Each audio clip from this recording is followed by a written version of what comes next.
नमस्कार दोस्तों, the fact time में आपका स्वागत है। सेंट डॉक्टर गुरमीत राम रहीम सिंह जिंसा व डेरा सच्चा सौदा के बारे में एक्चुअली फैक्ट जानने के लिए हम पब्लिक सर्वे कर रहे हैं। लगातार पब्लिक के बीच में पहुंच के हम जानने की कोशिश कर रहे हैं कि एक्चुअली में सेंट डॉक्टर गुरमीत राम रहीम सिंह जिंसा का नेचर कैसा है। 3-4 साल होने वाले हैं, अब वो सोसाइटी में नहीं है। अब पब्लिक का उनके बारे में क्या इंटरेस्ट है, क्या कहना है, ये सीधा उन्हीं से बातचीत करते हैं। नमस्कार मैम, क्या नाम है आपका? सिमरन। क्या क्वालिफिकेशन है मैम? मैं अभी ग्रेजुएशन कर रही हूँ। मैम, डेरा सच्चा सौदा संस्था को कब से जानते हो? Right from the birth. कैसा फील करते हो वहाँ पर जाकर? I feel very proud and so good here. And एक होता है ना कि सोल रिलैक्स हो जाती है यहाँ पे आके। हमें एक डिफरेंट फीलिंग होती है कि हाँ, हमारे सारे अपने लोग हैं। हम कुछ अच्छा बोलना चाहें, कुछ अच्छा करना चाहें तो अपने point of view put up कर सकते हैं। बीइंग गर्ल कैसा महसूस करते हो? Very much safe. Just like as a family I am living with my brother and sisters over there. Guruji को कब से जानते हो?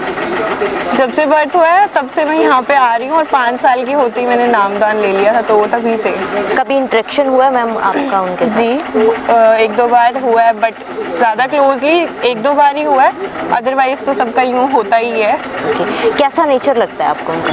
बहुत लविंग और केयरिंग है। एज अ फादर की तरह हर एक को ट्रीट करते हैं और कुछ भी बताते हैं या फिर कुछ भी कहते हैं तो बिल्कुल अपने जैसे रियल फादर गाइड करते हैं अपने बच्चों को, उसी तरीके से वो हर एक को बिहेव करते हैं सबके साथ। उनका करैक्टर कैसा है मैम?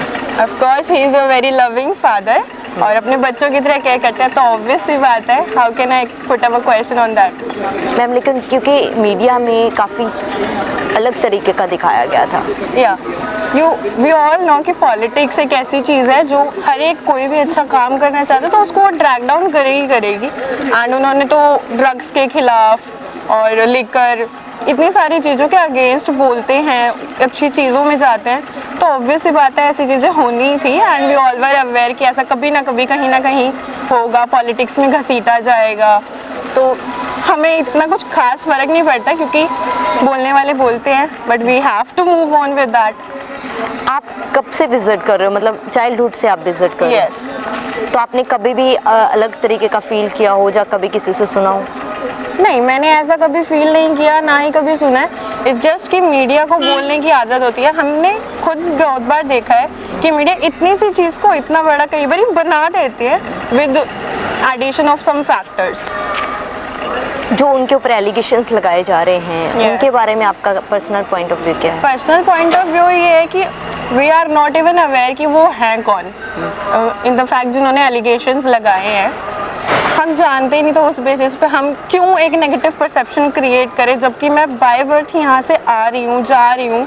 मेरा हर मंथ की यहाँ पे मैं आती जाती थी, मेरी पूरी फैमिली आती है, उनको कभी फील नहीं हुआ, मुझे कभी फील नहीं हुआ, तो how can I even create a negative perception about this? Well educated हो मैम, आप किस प्रोस्पेक्ट से उनको आज भी फॉलो करते हो? मतलब क्या आपको ऐसा उनमें? मेरे पास ऐसा कोई रीज़न ही नहीं है कि मैं उनको फॉलो ना करूँ।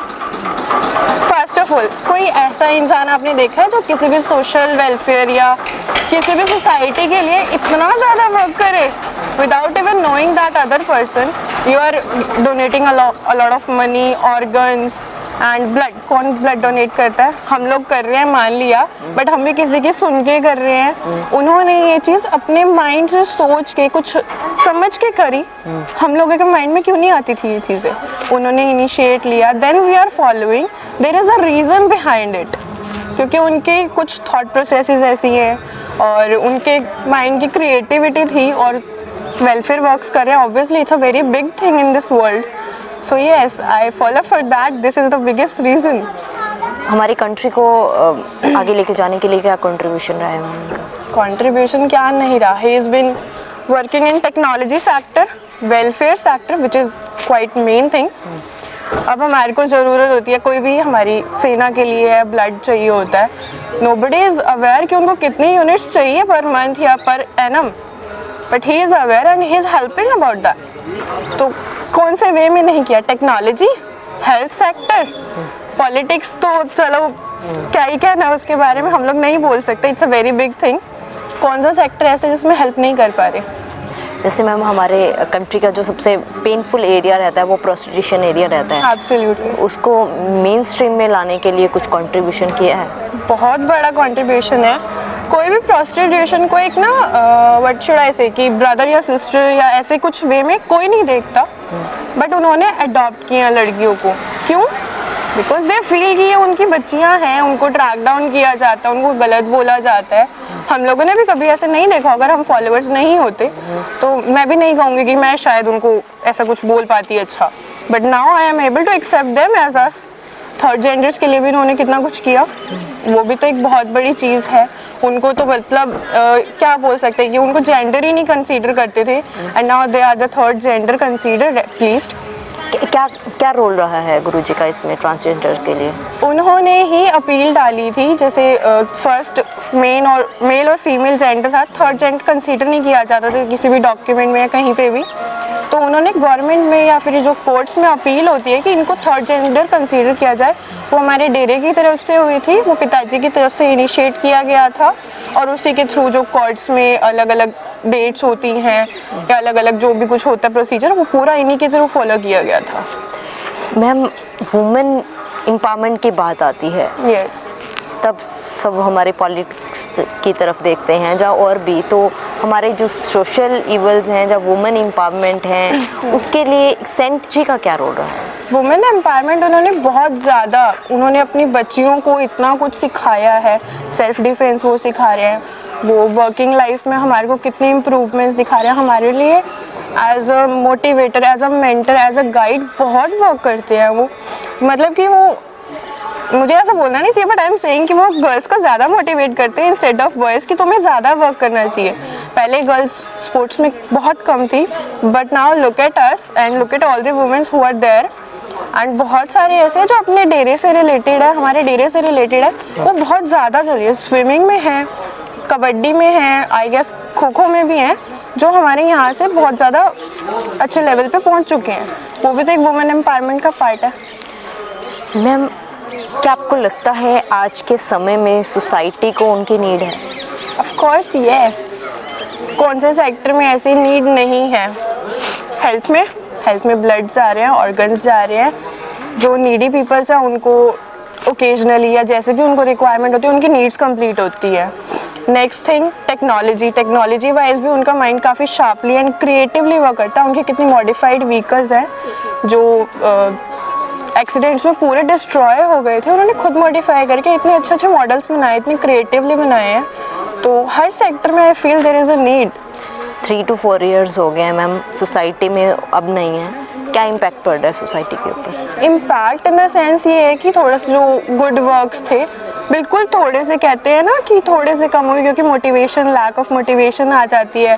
लोग बोलने वाले बोलते भी हैं, हाँ तुम तो उनको फॉलो करते थे ना, कहाँ गए वो? बट स्टिल बहुत सारे लोग हैं, 70-80% पीपल हैं जो अभी भी वर्क कर रहे हैं जस्ट लाइक दैट बिफोर। हम लोग भी, अभी मैं भी पहली बार ब्लड डोनेट करके आई हूँ, अभी पहले मैंने कभी किया नहीं था। सो अभी भी सब लोग कर रहे हैं, बस थोड़े से मोटिवेशन लैक होता है ना, बस थोड़ा सा वो है और कुछ नहीं। क्या अपील करना चाहोगे हमारी पब्लिक को, सबसे पहले जिन्होंने मीडिया के द्वारा देखा है, क्योंकि आप एक्चुअली फैक्ट हो, आप फ्रॉम चाइल्डहुड आप वहाँ पर जा रहे हो, विजिट कर रहे हो, रेगुलर देख रहे हो, तो क्या पब्लिक को अवेयर करना चाहोगे, अपील करना चाहोगे about the environment of Dera Sachcha Sauda, nature of saint doctor Gurmeet Ram Rahim Singh? I would just say कि एक बार आके खुद विजिट करो, खुद सारे फैक्ट्स एंड फिगर को देखो कि अगर वो सोशल वर्क कर रहे हैं, इतने वर्क्स कर रहे हैं, तो इतना नेगेटिव परसेप्शन क्रिएट करा जा रहा है, तो किस बेसिस पे किया जा रहा है? आप लोगों ने या फिर जैसे किसी ने भी मीडिया के थ्रू देखा या सुना है, कभी भी सुनी हुई बातों पे हमने हमेशा सुना है या देखा है कि बिलीव नहीं करना चाहिए। Always go for the facts and figure. आके विजिट करो, एनवायरनमेंट चेक करो, अगर आपको लगता है ऐसा है देन इट्स योर विल कि आपको क्या परसेप्शन क्रिएट करना, we can force about that. आके विजिट करेंगे, उनको खुद ही एक बहुत friendly environment, loving, caring, brother sisterhood वाला एनवायरनमेंट लगेगा, तो definitely they all will be gonna change their perception about it. Government से क्या अपील करोगे? गवर्नमेंट से अपील यही रहेगी कि जो भी झूठे एलिगेशंस हैं उनको जल्दी से जल्दी हटाएं और हमारे पिताई को वापस भेज दें। Thank you so much ma'am हमारे साथ जुड़ने के लिए। दोस्तों, आपको वेल एजुकेटेड लोगों से डायरेक्ट बातचीत करवा रहे हैं जिनका मानना है कि जो भी एलिगेशंस हैं डॉक्टर गुरमीत राम रहीम सिंह चिंसा के ऊपर लगाए जा रहे हैं वे सब झूठे हैं। ये वो बेटियां हैं जो बचपन से डेरा सच्चा सौदा के साथ जुड़ी हैं। समाज से सवाल है कि इन लोगों का जो कहना है, लगातार कह रहे हैं कि ऐसा कुछ भी नहीं है, फिर क्यों एक संत को बदनाम किया गया, फिर क्यों एक संस्था को बदनाम किया गया, फिर क्यों वहाँ जाने वाली लड़कियों को बदनाम किया गया। आखिर कौन लोग हैं जो नहीं चाहते कि समाज से नशा बंद हो, वेश्यावृत्ति जैसी कुरीतियाँ को बंद हो, और जैसे हमारे समाज के जो किन्नर समाज जिसको बोला जाता है उसको भी गुरुजी ने एक इज्जत की ज़िंदगी दी, उनको थर्ड जेंडर का दर्जा तक डेरा सच्चा सौदा की तरफ से दिलवाया गया। ये लगातार लोग आपको बता रहे हैं।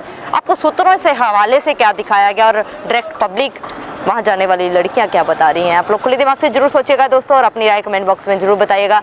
देखते रहिए द फैक्ट आई, और सच का साथ देने के लिए, सच की सोच को, सच की मुहिम को आगे लेके जाने के लिए इस चैनल को जरूर सब्सक्राइब करें। बहुत बहुत धन्यवाद।